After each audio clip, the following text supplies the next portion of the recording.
এবার আপনাদের সামনে রাখবো টালিগঞ্জ ফাঁড়িতে কংগ্রেসের বিক্ষোভ মিছিল।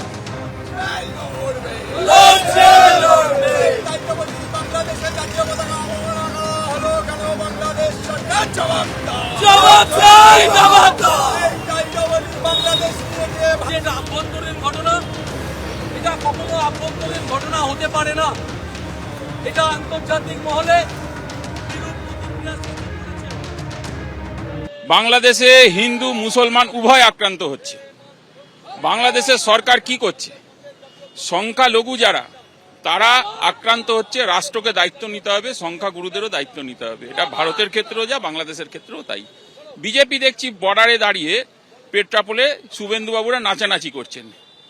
অমিত শাহ কে? Home minister. কি করে অনুপ্রবেশের তথ্য খাড়া হচ্ছে? 15 থেকে 50 কিলোমিটার কে তৈরি করেছে?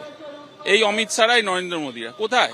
এবং ইউনিশ সরকার যে ব্যর্থ, তার বারে বারে প্রমাণ আমরা পাচ্ছি। সেখানে মানুষ আক্রান্ত হচ্ছে। করবো বাবা, আমরা তাই কোন, আমরা তো আসলে সংখ্যালঘু, ওই চলতি ফিরতি হয়, গোপনে গোপনে গোপনে মাথা গুঁজে চলতি। আমার কি আর আমরা তাই কোন, কি করবো, করার কি আছে? ওই আটে কাটে গেলে আমাদের কোনো পাওয়ার নেই, কিন্তু কোনো পাওয়ার নেই। মানে আতঙ্কে ওখানে থাকতো। আতঙ্ক সবসময় জন্য আতঙ্ক, রাতু গরু বাছু সব ছিঁড়ে নিয়ে যায়।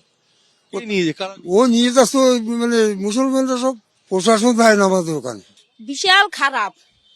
হ্যাঁ, কিরম ভারতের মানুষ দেখলেই হেরা মারছে। ওই যে ওই জামাত কয় কাগো জামাত, আর বলছে হলো ওই যে খালেদার পার্টি। আর কয় কি তোদের রাজা চলে গেছে, ভারত চলে গেছে। হিন্দুদের বউকে মেয়েদের নিয়ে যাচ্ছে, ঘরে আগুন দিচ্ছে, কয় তোমাকে এই দেশ আর হইলে 5-6 মাস রাখবো আর কুচাকাটা করবো, জামাতরা বলছে। গন্ডগোলটা ইসকনের এই ব্যাপারটা নিয়ে আর কি বাংলাদেশে বেশি মাতামাতি হচ্ছে। এই ইসকন বিরোধী আর কি, ইসকনটাকে বন্ধ করার জন্য ইসকনের যে একটা সংস্থা, সেটাকে আর কি বাংলাদেশ থেকে নির্মূল করার আর কি ওদের একটা প্রচেষ্টা চলছে। মানে এটা নিয়ে আর কি চট্টগ্রামের ওদিকে অনেক সমস্যা হয়েছে, মাদারীপুরের ওদিকে আর কি অনেক মিছিল টিছিল হয়েছে। মুসলিম যারা আছে তারা চাইছে ইসকনটা নিষিদ্ধ করতে। আমাদের উপরে তো আতঙ্ক আছে, কিন্তু আতঙ্কটাই যে কোনো সময় আর কি হামলা হতে পারে, যে কোনো সময় যে কোনো কিছু হতে পারে। হ্যাঁ, সবাই চিন্তা টেনশনে আছে, সবাই টেনশন আছে, কি হবে। কিছু কিছু জায়গা ভালো আছে, আর কিছু কিছু জায়গায় হিন্দুদের উপর অত্যাচার হচ্ছে, লুটপাট মারধর এই সমস্ত হচ্ছে। কারো বাড়ি যেয়ে হামলা করছে, কারো ধরে নিয়ে যাচ্ছে।